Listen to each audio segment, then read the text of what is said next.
E se no meio do silêncio você ouvisse passos, risadas de crianças e batidas vindas de lugar nenhum? O que você faria? No vídeo de hoje eu vou reagir a um relato bizarro do Vilela que contou suas experiências sobrenaturais em um episódio do Flow Podcast. Só que tem um detalhe, o cenário usado não era o do Flow, era o do próprio Inteligência Limitada. Bom, antes de começar, eu sou o Fábio Chaves e esse é o segundo vídeo desse canal, mas já mergulhando fundo nesse tema que eu curto muito, que é o lado sobrenatural das coisas. Bom, se prepara porque esse vídeo tá tenso. Bora lá! Outro dia, eu tava falando hoje aqui com o moleque, que eu tô ficando cada vez mais crente também, porque tem umas coisas que são, que parecem aleatórias, mas elas acontecem no momento tão certinho, especialmente quando a gente tá precisando, e porra, eu fico, nossa cara, como é que pode um bagulho desse, uma coincidência tão fechadinha como essa daí? Eu não tenho dúvida do mundo sobrenatural. Eu já tive várias experiências e várias provas de que existe alguma coisa além dessa matéria, que esse negócio que você sente e tem coisas que acontecem. Agora, se a minha explicação, a explicação do que eu sigo é a certa, eu não tenho a menor certeza. Porque uns vão chamar de alien, outro vai chamar de demônio, outro vai chamar de espírito, de gente morta. Mas que é algo... Mas que tem algo, tem, cara. Tem alguma coisa que toca na nossa realidade. Que a ciência transcende. Também pode. Eu vejo a explicação da ciência e eu acho que é possível também, que são universos paralelos, universos que interagem com esse sem ser esse universo, um universo com mais dimensões, né? Mas de qualquer forma é outra coisa, transcendental, né? Exatamente, que pra gente parece uma coisa sobrenatural, assim como... É que eu li um livro no passado que chama Platolândia, cara. Era muito legal você ler esse livro. Que ele dá um exemplo pra você entender como os nossos sentidos não alcançam se a gente estiver contracenando com um ser outro... de 4, 5, 6 dimensões. É a mesma coisa de um ser bidimensional. Imagina que é um ponto. Entendeu? Ele só tem altura e largura. Ele tá numa folha de papel que é o mundo dele. O mundo dele é plano. Não existe a profundidade para ele. Não existe. Ele não sente, ele não... Então o que acontece? Ele só vai pra... Ele tem uma movimentação meio limitada. Cara, isso parece complicado o que ele tá explicando, mas eu separei um vídeo aqui pra vocês do Carl Sagan explicando exatamente isso que ele tá falando. Observem. Vamos imaginar que somos perfeitamente planos, eu digo absolutamente planos, em que vivemos, muito apropriadamente, na Planolândia, uma terra projetada e batizada por Edwin Abbott, um estudante shakespeariano que viveu na Inglaterra vitoriana. Todo mundo na Planolândia é, claro, excepcionalmente plano. Nós temos quadrados, círculos, triângulos, nós todos corremos por aí e podemos entrar em nossas casas e fazer nossas coisas planas. Bom, nós temos largura e comprimento, mas não temos altura alguma. E neste caso, nós temos noção, nós, moradores de Planolândia, de esquerda e direita, de frente e trás, mas nunca ouvimos falar de embaixo e em cima. Bom, vamos imaginar que seguia Planolândia pairando sobre ela uma estranha criatura tridimensional que, estranhamente, parece uma maçã. E essa criatura tridimensional vê um quadrado atraente e de boa aparência, vê entrar em sua residência e resolve, em um gesto de amizade interdimensional, dizer olá. Olá, diz a criatura tridimensional. Quando vai? Eu sou um visitante da terceira dimensão. Bom, coitado do quadrado, olha em volta, em sua casa fechada, não vê ninguém e, além disso, testemunhou uma saudação vinda de seu interior, uma voz de dentro. Ele, com certeza, está ficando preocupado com sua sanidade. A criatura tridimensional está infeliz por ser considerada uma aberração psicológica. Então ele decide entrar de uma vez por todas em Planolândia. Bom, uma criatura tridimensional existe em Planolândia apenas parcialmente. Só um plano, um corte transversal dele pode ser observado. Então, quando a criatura tridimensional chega à Planolândia, só os pontos de contato podem ser vistos e nós vamos representar isso molhando a maçã nesta almofada de carimbo e carimbando essa imagem em Planolândia. E enquanto nossa maçã estivesse descendo, caindo em Planolândia, nós veríamos progressivamente fatias cada vez maiores que podemos representar cortando a maçã. Então, o quadrado, com o passar do tempo, vê um conjunto de objetos aparecer misteriosamente do nada, dentro de um quarto fechado e mudar drasticamente de forma.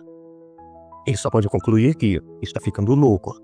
Muito interessante, né? Se algo for de outra dimensão, mas nós somos limitados a 3 dimensões, o que a gente vê vai ser somente reflexo dessa outra dimensão. Entendeu? Pra ele, é uma coisa sobrenatural. Fala, cara, como que pode?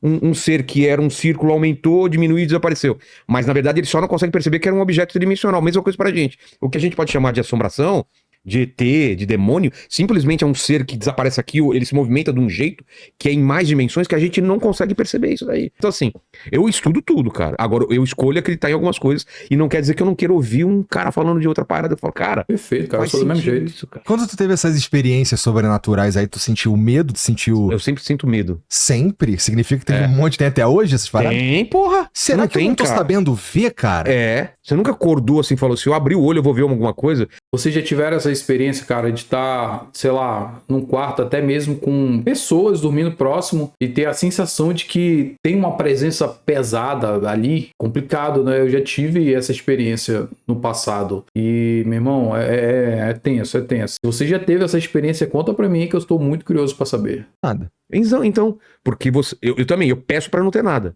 Ah, é? Não, eu peço pra ter. É? Tô louco, Então você mano, vai acabar tá vendo, maluco. cara. Eu tenho um... É que eu já vi, né? E eu não curti, cara. É? O que tu viu? Eu tinha uma escola de artes, né? Chamava Fábrica de Quadrinhos. Tinha umas coisas estranhas que aconteciam naquela casa. Tudo bem, casa velha e tal. Os caras acreditam que fica algumas coisas lá. Aí tinha uma coluna de mau cheiro, cara.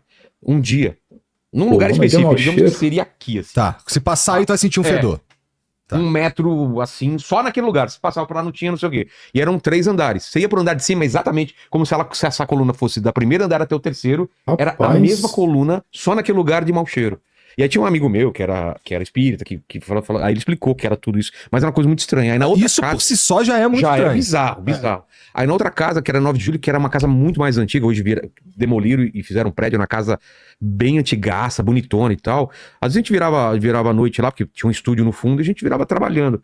E eu era um dos últimos sempre a ir embora. E aí tava eu e esse cara, que é mais também, era mais ligado a essas paradas. E eu falei, porra, seus filhos estão em cima. Eu escutei criança brincando, cantando e tal, no andar de cima, que era o dormitório, onde a gente dormia quando virava a noite lá. Aí você tá escutando também, né? Falou, não, meus filhos não vieram. Rapaz. Cara, vamos embora agora. Nossa, assustador, moleque. Claramente, cara, criança brincando e não sei o quê. E no andar de cima, e não era alguma coisa. Falou, não, eles Alguma moram coisa. aqui, é do bem e tal. E eu não esperei pra saber se era do bem. Olha a conversa. Eles já estão acostumados a ouvir os seres lá em cima. Eles moram aqui, tá tudo bem. Eles são... Como assim, cara? Que insanidade. Mas eu volto e meia. E tem história mais assim, arrepiante, assim, que aconteceu comigo. Eu falei com o Sacani já sobre isso, que poderia ser. Tô indo no meu primeiro casamento, lua de mel, sem grana nenhuma, peguei o meu Brava, um carrinho, fiz uma loucura de ir até a Terra do Fogo, você tá ligado? Né? Essa parte eu sei. A Terra do Fogo cara, é lá na pontinha perto, o Ushuaia é a cidade mais ao sul que existe no planeta, pertinho da Antártida. Beleza. Quando você vai atravessar do continente pra ilha, tem que pegar uma balsa, peguei a balsa, já tava tarde. E eu falei, putz, eu vou chegar na cidade de manhãzinho, vou rodar a noite inteira e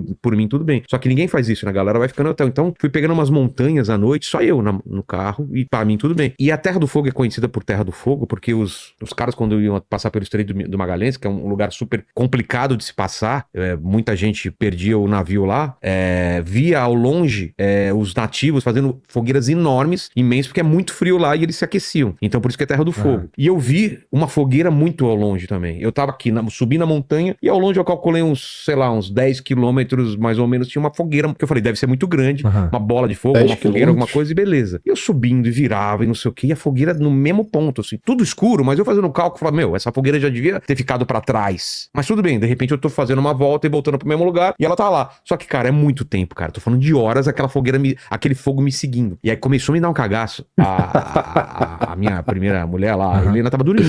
E eu falei, acordo, não acordo, e o que eu faço? Parar é pior, se esse fogo vem pra perto e não sei o que. E ele mantendo a mesma distância, cara, meio que flutuando, assim, ao longe, assim. E eu subi a montanha, desci, e ela, cara, mantendo igual o carro. Mano. Cara, até hoje eu não sei que porra era aquela. E de repente sumiu. Cara, é muito louco. Muita gente tem experiências de estar em ambientes de selva tal e ver orbes de luz, né? Então, o pessoal da ufologia estuda isso como sendo seres de outro planeta, pessoas já mais esotéricas, posso dizer assim, que estuda a natureza, diz que é energia da natureza. Tu for pro lado já do cristianismo, já vão querer dizer que são seres ou demoníacos ou angelicais, mas sem muita prova, sem muita evidência. O ponto é que existem e tem múltiplos relatos sobre isso. Eu nunca vi. Tenho curiosidade de ver? Tenho muita curiosidade de ver. Quero ver imediatamente? Não quero. Vamos continuar vendo aqui. E eu falei, eu não. Sabe aquela que eu tenho que dirigir, eu vou chegar em algum lugar, alguma casa e lá é deserto. Não chegava em casa, em hotel, em cidade, em nada, aquela porra. Então, assim, cara, Tem vários avistamentos desse tipo, principalmente na cara. mata, que o pessoal... Na tem uns mata. vídeos bem Bastante nome. que nas matas tem pra cacete, porque é O natureza. pessoal fala boitatá, e tem Isso. umas explicações. assim. Aham. Mas existe alguma coisa que pareça com uma esfera de fogo que os caras, os ufólogos vão falar que é uma coisa, os espíritas vão falar outra, e cada um tem uma explicação. É, Mas cara. eu vi, cara. Então, Só que quanto mais passa o tempo, mais eu falo, será que eu vi mesmo? Mas eu vi, cara. Só que vai passando o tempo e você fala, cara, é tão absurdo. Hoje em dia, quando eu penso... Cara, e aí, o que vocês acharam desse relato do Vilela? Eu queria muito saber o relato de vocês, cara. Eu não sei em quantas pessoas esse vídeo vai chegar, nem se o YouTube vai entregar o segundo vídeo do canal, mas se você puder contar a sua experiência, cara, eu vou ficar muito feliz. Não deixe de conferir esse vídeo, onde um pastor Antônio Júnior fala que esse personagem da Disney, ele é uma má influência para as crianças. Será que ele é mesmo? Eu vou ficando por aqui, a gente se vê no próximo vídeo. Tchau!